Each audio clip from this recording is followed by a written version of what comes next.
Hello friends, स्वागत है आप सभी का APJ online classes YouTube channel पे।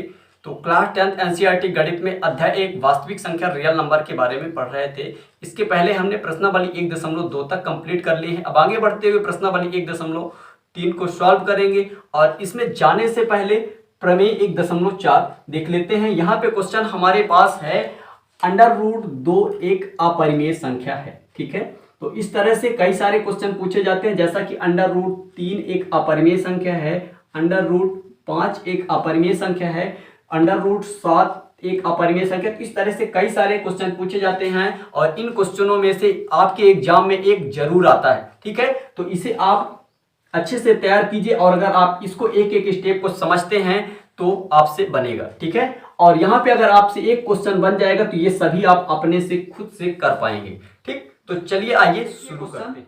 क्या करना है, जैसे यहाँ पे लिखा √2 एक अपरिमेय संख्या है, तो जस्ट हमें पहले इसका अपोजिट मान लेना है कि माना √2 एक परिमेय संख्या है। क्या करना है, यहाँ पे क्या लिखा है, √2 एक अपरिमेय संख्या है, तो इसका जस्ट अपोजिट मान लेना है। क्या मानना है, माना √2 एक परिमेय संख्या है। ठीक है, परिमेय संख्या है, इस तरह से आपको लिख लेना है।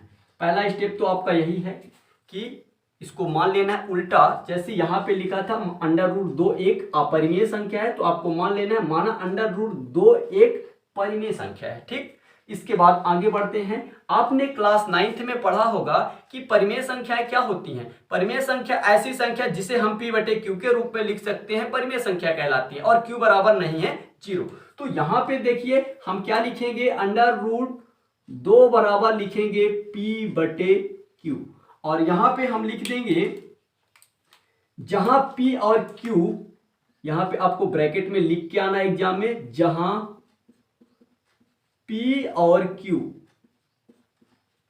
सहअभाज्य पूर्णांक है और q बराबर नहीं है 0। मैं आपको इसका मतलब समझा देता हूं कि ये p और q सहअभाज्य पूर्णांक है और q बराबर नहीं है 0। तो सहअभाज्य का मतलब क्या होता है, यहां पे देखिए, जैसे यहां पे लिखा गया 4/12। ठीक है, तो ये क्या होगा कि 4 एकम 4 और 4 तियां 12। ठीक है, ये इस तरह से विभाजित तो हो जाएगा, लेकिन अब 1/3 ऐसी संख्या है जो एक या स्वयं के अतिरिक्त किसी अन्य संख्या से विभाजित नहीं होगी। इसका मतलब यही होता है कि ये सहअभाज्य है। ठीक है, तो ये आपको समझ आ गया होगा। तो अब आगे बढ़ते हैं, बाकी इसका ज्यादा कोई उपयोग नहीं, बस आपको एग्जाम में इसी तरह से लिख देना है, बस हो गया। ठीक है, तो आइए आगे चलते हैं। अगला स्टेप फिर क्या होगा कि इन दोनों पक्षों का करना है वर्ग, तो यहाँ पे लिखेंगे दोनों पक्षों का वर्ग करने लिखना है। तो आइए दोनों पक्षों का कर देते हैं वर्ग। तो यहाँ पे क्या करेंगे, √2 का वर्ग बराबर p/q का वर्ग। ठीक है, अब यहाँ पे √2 का वर्ग क्या होगा, तो यहाँ पे समझ लेते हैं। जैसे √2 का वर्ग, इसको कितने बार लिखना है, 2 बार लिखना है। तो √2 गुणे √2, तो √2 गुणे √2 क्या होगा, 2 होगा। जैसे इसी तरह से मान लीजिए √3 गुणे √3 होता तो ये क्या होता, 3। यानी इस तरह की समान संख्या रहे तो फिर ये 3 निकल जाएगा। जैसे यहाँ पे 5 गुणे √5 हो जाए तो क्या हो जाता है, यहाँ पे ये 5 हो जाता। ये आपको समझ में आ गया होगा। √2 का वर्ग क्या होगा, तो यहाँ पे आपका आंसर होगा कि 2 होगा, बराबर p का वर्ग होगा यहाँ पे p² और q का वर्ग होगा q²। ठीक है, और यहाँ पे देखिए इसके बटे में कुछ नहीं है तो हम 1 कर लेते हैं और कर देते हैं तिर्यक गुणा। ठीक है, तो आइए करते हैं, 2 का q² से गुणा होगा तो यहाँ पे हो जाएगा 2q² बराबर p² का 1 से गुणा तो ये हो जाएगा p²। इसको बना देते हैं समीकरण 1। ठीक, और इसके बाद ये गुणे वाली संख्या को हम भेज देंगे बटे में, तो ये q² बराबर हो जाएगा p²/2। इतना आपको समझ में आ गया होगा। तो आगे बढ़ते हैं। इसके बाद यहाँ पे लिखना क्या है, मैं आपको भाषा समझा दूंगा। तो यहाँ पे क्या लिखा है, p²/2। ठीक है, तो यहाँ पे इसका कहने का मतलब है, यहाँ p² 2 से विभाजित हो तो p भी 2 से विभाजित होगा। यहाँ पे क्या लिखना है, यहाँ p² 2 से विभाजित हो तो P भी 2 से विभाजित होगा। इस तरह से आपको लिखना है। ये क्या है, स्थिति फर्स्ट आपको बना लेना है, स्थिति फर्स्ट, ठीक है। इसके बाद यहां पे देखिए, इसका मतलब मैं समझा देता हूं। पी स्क्वायर 2 से विभाजित है तो P भी 2 से विभाजित होगा। यानी कहने का मतलब यहां पे ये है, इसको समझ लीजिए। यहां पे थोड़ा सा, जैसे यहां पे लिखा गया है 4 का वर्ग बटे 2, यानी 4 का वर्ग 2 से विभाजित है तो 4 भी 2 से विभाजित होगा। यानी 4 का वर्ग क्या होगा, 4 चौको 16 बटे 2। ये किससे जाएगा, 2 8 16 बराबर क्या आएगा, 8। अब हम अगर क्या 4 बटे 2 कर दे तो क्या यह विभाजित नहीं होगा, होगा। यानी ये होगा 2 दूना 4, ठीक है, यह आ जाएगा 2। अब यहां पे और एक एग्जांपल लेके समझते हैं। जैसा यहां पे अगर लिखा होता 6 का वर्ग बटे 2, तो यहां पे क्या लिखते हैं, 6 का वर्ग, यानी 6 का वर्ग 2 से विभाजित है तो 6 भी 2 से विभाजित होगा। यानी कहने का मतलब 6 छाएं 36 बटे 2, तो यह आ जाएगा 18 दूना 36, और यहां पे 6 बटे 2 लिखते तो यह आ जाता 2 3 6। समझ पाए। तो यहां पे अगर 6 का वर्ग 2 से विभाजित है तो 6 भी 2 से विभाजित होगा। तो यहां पे वही बात लिखा गया है कि पी स्क्वायर 2 से विभाजित हो तो पी भी 2 से विभाजित होगा। स्थिति आपको बना देना है फर्स्ट। इतना तो आप समझ ही गए होंगे, तो इसको हम मिटा देते हैं। अब आगे बढ़ते हैं। अब यहां पे क्या लिखना है, तब P का एक गुणनखंड, तब P का एक गुणनखंड 2 होगा, ठीक है। P का एक गुणनखंड 2 होगा। यानी कहने का मतलब ये, जैसे यहां पे मैंने अभी समझाया था कि जैसे यहां पे कोई भी संख्या ले लीजिए, मान लीजिए 24 बटे 2 ले लीजिए, ठीक है। यहां पे जैसे वर्ग लगा है P का वर्ग, यानी P का वर्ग कुछ भी आए, जैसे 4 का वर्ग होता तो क्या लिखते, 4 चौको 16 बटे 2। यानी इसमें इसका जब गुणनखंड करते तो क्या होता, 2 8 16 बटे 2। यानी इसका एक गुणनखंड 2 तो जरूर आएगा, या फिर दूसरी संख्या कुछ भी आए, इससे मतलब नहीं। दूसरी संख्या जो आया है उसको हम मान लेते हैं क्या है, m है, ठीक है।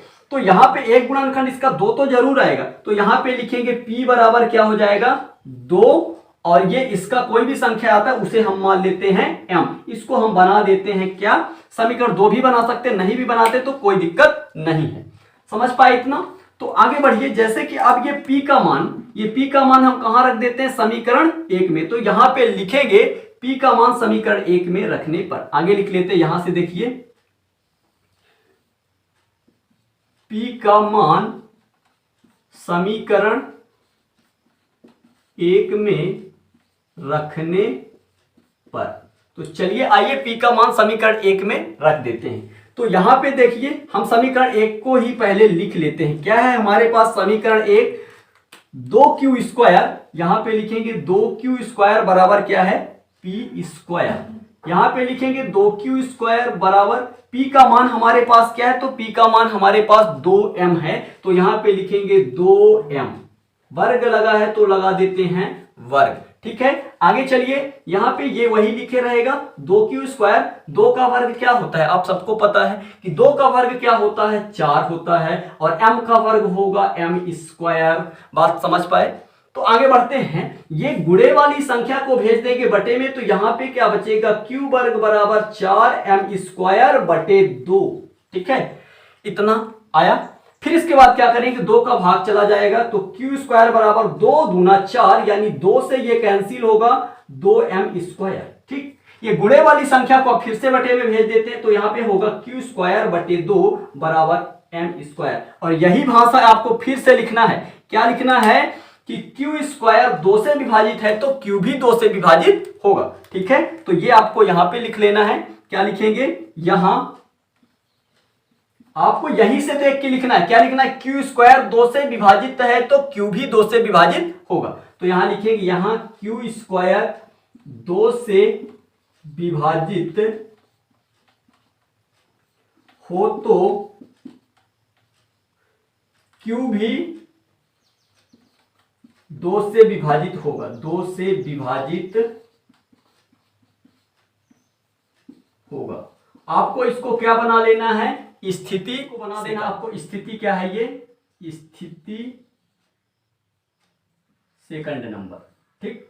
इस तरह से आपको इसको लिख लेना है। यहां पे क्या लिखना है, क्यू स्क्वायर 2 से विभाजित है तो क्यू भी 2 से विभाजित होगा। जैसे हमने यहाँ पे क्या लिखा था, पी स्क्वायर 2 से विभाजित है तो पी भी 2 से विभाजित होगा।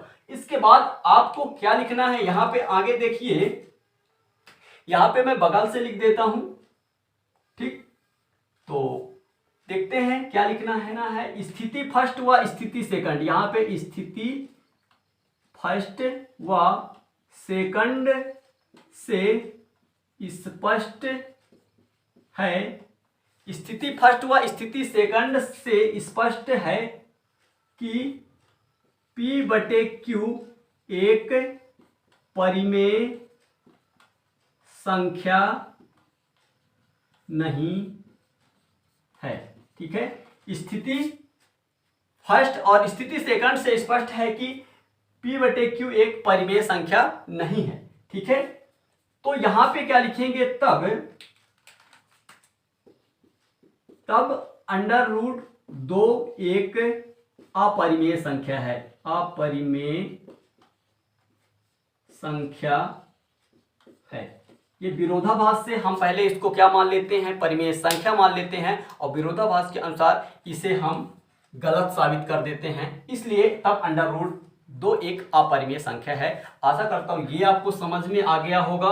और इसके बाद हम बढ़ेंगे, अब सीखेंगे हम अंडर रूट 3 एक अपरिमेय संख्या है। यदि आप ये आपसे अच्छे से बन जाता है तो आप, आशा करता हूं कि अंडर रूट 3 वाला खुद से लगाने की कोशिश करेंगे, बाकी हम बता रहे हैं, ठीक।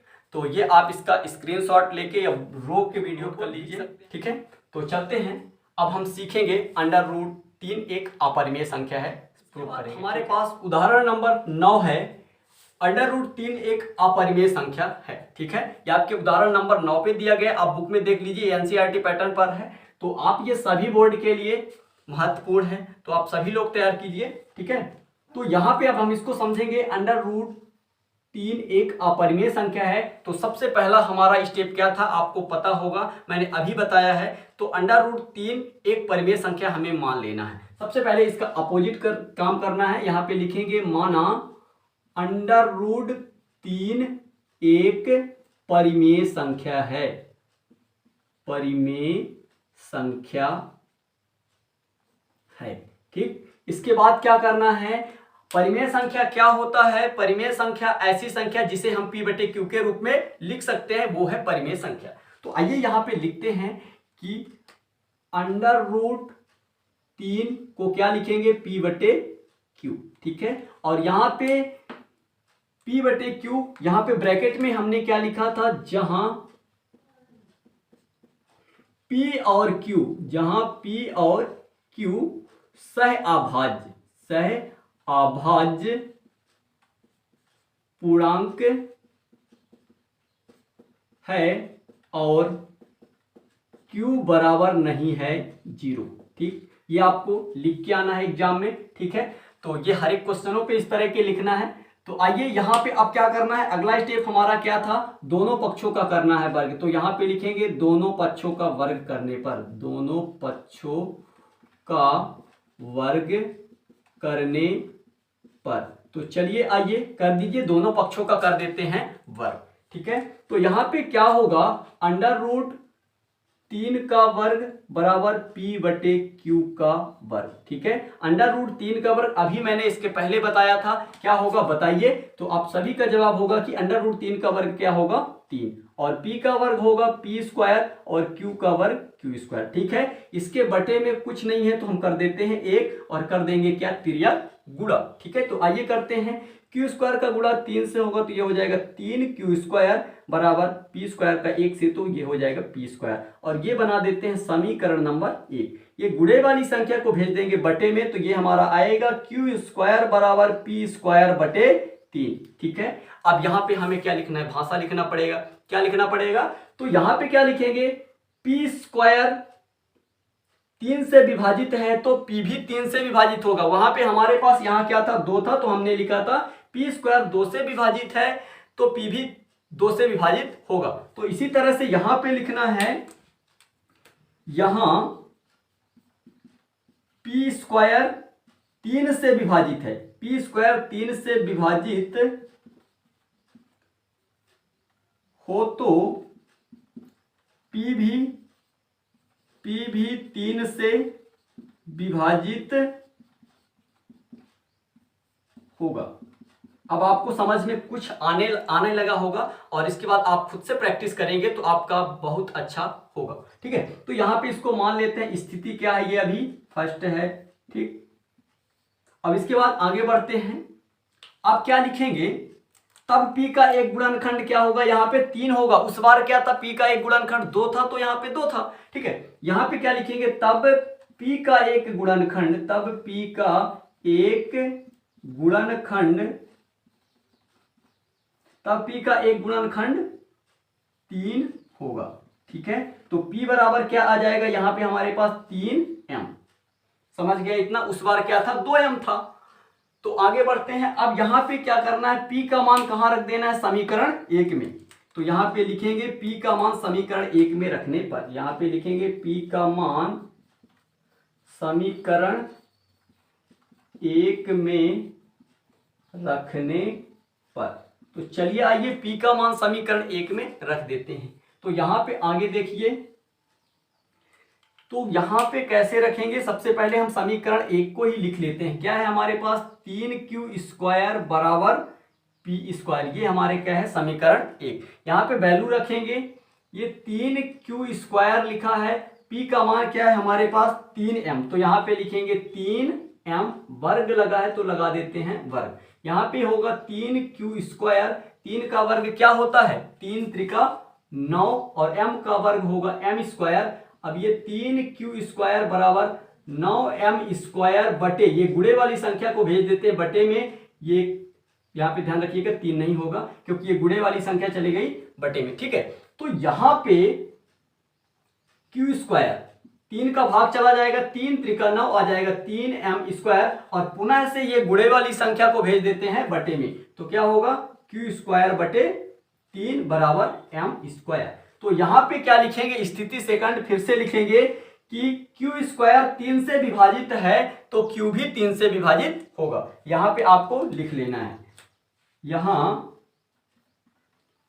q² 3 से विभाजित हो तो q भी 3 से विभाजित होगा। ये बना देना आपको स्थिति सेकंड।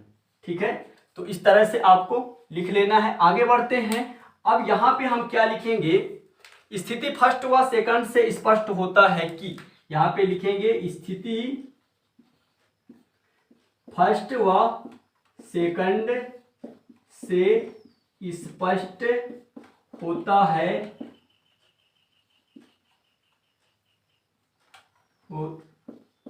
होता है कि, स्थिति फर्स्ट व सेकंड से स्पष्ट होता है कि p बटे q एक परिमेय संख्या नहीं है, परिमेय संख्या नहीं है। तब यहां पे लिखेंगे, तब √3 एक अपरिमेय संख्या है, अपरिमेय संख्या है। इस तरह से ये कंप्लीट होता है। आशा करता हूं ये आपको समझ में आ गया होगा। आप इसका स्क्रीनशॉट लेके ये वीडियो को रोक के आप लिख सकते हैं। ठीक है, और आपको इसी तरह से एग्जाम में लिख के आना है, आपको पूरे मार्क्स मिलेंगे। ठीक है, चलते हैं नेक्स्ट वीडियो में मिलेंगे। तब तक के लिए thank you, best of luck, जय हिंद, जय भारत।